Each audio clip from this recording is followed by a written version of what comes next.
too thick. I'm not wasting any more time today because it's so I'll get in and try and finish this last bit off, and I'm going to get some jackhammer. There's only a little bit of mowing up in this bottom paddock, but I might just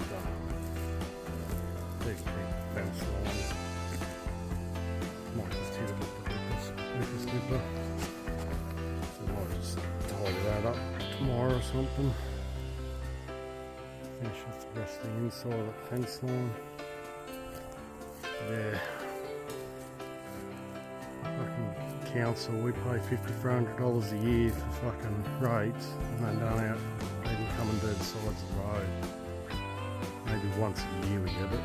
So I will catch you later because I want to listen to some music doing this next lot of shit. Quick smoke and cold drink and get into it. Catch you later. You wouldn't fucking believe it, eh? They actually come to do the sides of the road.